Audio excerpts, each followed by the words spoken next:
નમસ્તે. બિરબલે કાઝીની પોલ કેવી રીતે ખોલી?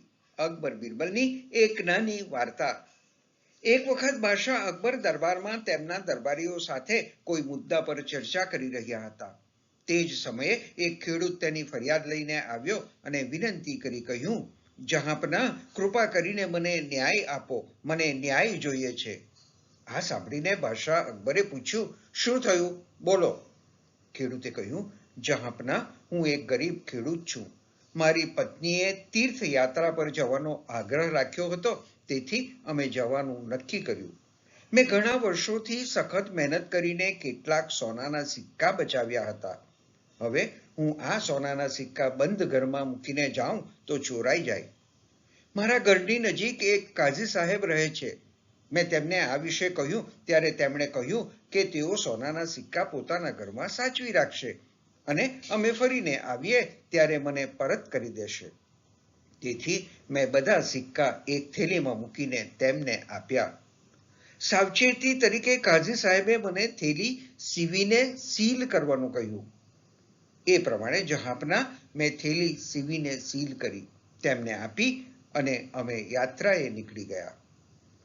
થોડા દિવસો પછી જ્યારે હું પાછો ફર્યો ત્યારે કાઝી સાહેબે મને મારી થેલી પાછી આપી.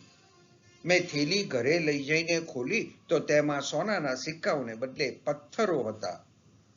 હું તરત કાઝી સાહેબને થેલી લઈને પૂછવા ગયો તો તેમણે ગુસ્સાથી કહ્યું, તમે મારા પર ચોરીનો આરોપ લગાવી રહ્યા છો. પછી તેમણે પોતાના નોકરોને બોલાવ્યા અને મને માર મારી ભગાડ્યો. ખેડૂત રડી પડ્યો અને કહ્યું, જહાંપનાહ, આ રહી પથ્થર ભરેલી થેલી.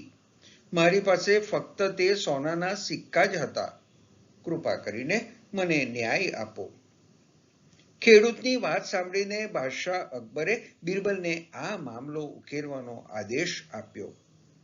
બિરબલે ખેડૂત પાસેથી થેલી લીધી, અંદરથી ઝીણવટભરી તપાસ કરી અને બાદશાહ પાસે થોડો સમય માંગ્યો. બાદશાહ અકબરે બિરબલને 2 દિવસનો સમય આપ્યો. ઘરે પાછા ફર્યા પછી બિરબલે તેના નોકરને પોતાનો ફાટેલો કુર્તો આપ્યો અને કહ્યું, પેલા કાઝી સાહેબની આજુબાજુ કોઈ સારો દરજી રહેતો હોય તો આ ફાટેલા કુર્તાને સિલાઈ કરાવી રિપેર કરાવી લાવો. નોકર કુર્તો લઈ ગયો અને થોડી વાર પછી તેને સિલાઈ કરાવીને પાછો ફર્યો. બિરબલ કુર્તો જોઈને ખુશ થયો.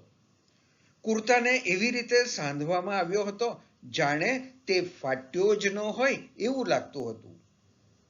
પછી બિરબલે દરજીને બોલાવી મંગાવ્યો, એની કારીગરીના વખાણ કર્યા અને તેને વિદાય આપી.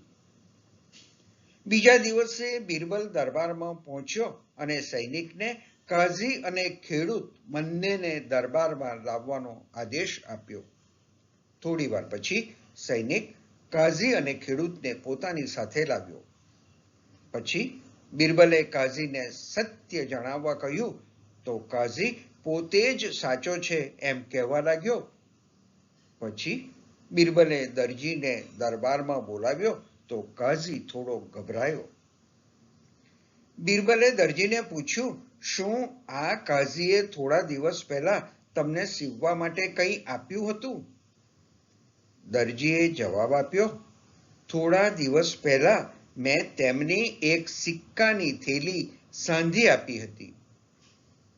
હવે બિરબલે કડક થઈને કાઝીને સાચું બોલવા કહ્યું ત્યારે કાઝીએ કહ્યું, જહાંપનાહ, એક સાથે આટલા બધા સોનાના સિક્કા જોઈને હું લોભી થઈ ગયો હતો. મેં થેલીમાં કાપ મૂકી સિક્કા કાઢી તેની જગ્યાએ પથ્થર મૂકી થેલી આ દરજી પાસે સંધાવી હતી. કૃપા કરીને મને માફ કરો. બાદશાહ અકબરે કાઝીને ખેડૂતને સોનાના સિક્કા પરત કરવાનો આદેશ આપ્યો અને કાઝીને 1 વર્ષની કેદની સજા પણ ફટકારી. આ પછી ફરી એકવાર બધાએ બિરબલની બુદ્ધિમત્તાની પ્રશંસા કરી. બોધપાઠ: ક્યારેય લોભી ન બનવું જોઈએ કે કોઈને છેતરવું જોઈએ નહીં. ખોટા કામની સજા ભોગવવી જ પડે છે. ધન્યવાદ.